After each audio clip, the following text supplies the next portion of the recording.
All right, thanks for joining us on Valley News Live. As we head into the weekend, we are watching the possibility of that storm working its way through. We'll have much more on that, but for now, our skies, well, a few clouds out there. We do have some wind, and it's been a cold one out there with single-digit readings for much of the day above and below zero. In fact, 20s below, as we showed you moments ago, up in northwest Minnesota. Right now, 12 at Hector and 12 at Moorheads Airport. That wind, not too bad. Only 7 miles per hour out of the east-northeast. Feels like 2 degrees as far as your wind chill is concerned here in Fargo. Jamestown, 16. We do have some 20s starting to return in the western Dakotas and off to the east as well. Brainerd, 21 in Fergus Falls.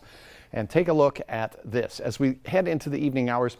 That stationary boundary that we talked about last night, if you joined us, starting to work its way back in as a warm front very slowly, and warm fronts do have slow progression at the surface thanks to this dense cold air mass that we do have in place. So that's kicking off a few showers of snow in the Southern Valley.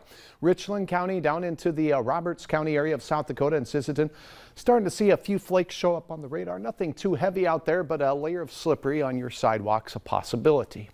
Your hour-by-hour forecast does show those clear skies continuing, and notice that black line surging in here briefly into the early evening hours. So falling back down below zero briefly, and then warming temperatures as that warm front pushes its way in. The clouds move in, and that all will return some heat to the lower atmosphere. As we go through the overnight, look at these temperatures.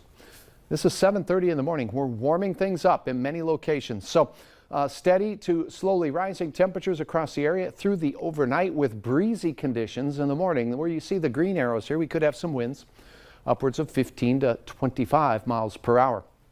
Can't rule out a few morning flakes up along the international border out there, and those kind of percolate throughout the day as we go through your lunch hour. Look at the winds increasing here in the south and even all the way up north. So at easterly flow or southeasterly wind tomorrow as that warmer southeast flow continues. Now, we will have temperatures that will kiss 30 degrees in Fargo, Hankinson, out towards Jamestown. A few snow showers dancing across our northern counties as we go through your Friday evening. Maybe an inch or so on the ground by the time we get to the late night hours up along Highway 11 or north of Highway 2. So keep that in mind. Some slippery travel there. Elsewhere it'll just be breezy with warmer temperatures out there. But again, those breezes make it feel less than hot. Here are the impacts with our weekend storm. Starting Saturday afternoon and into the nighttime hours, the far southern counties will have some mixed precipitation and some, and then that changes over to snow. The regional travel will include some ice and some thunder, and the worst travel conditions in our area begin after 5 p.m. So most of Saturday, not too bad. Now, as we go into your Sunday, overnight will bring the worst conditions with a band of heavy snow from the southern Red River Valley into parts of Lakes Country, Minnesota. There will be regional travel impacts. We know there's a lot going on regionally with basketball tournaments, hockey tournaments, wrestling tournaments.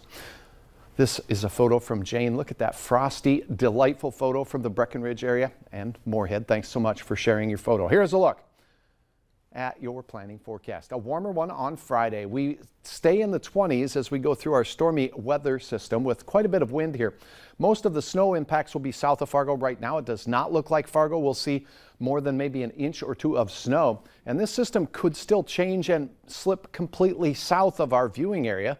We'll keep you posted on that. Nonetheless, if you're traveling south or southeast toward the Twin Cities, there will be impacts. Quieter weather next week, a little bit of light snow showers in the forecast as temperatures will be in the 20s. Again, Saturday afternoon, showers, rumbles of thunder, an area of icing with a band of heavy snow moving through the southern Red River Valley and into Lakes Country as we go from Saturday evening and into Sunday morning. The wind continues on Sunday as well. So we'll keep you posted on that system as it works through. You can download the Valley News Live weather app. We post a lot of updates to the forecast right there in video form for you to peruse. Good word. All right. Thanks, Hutch.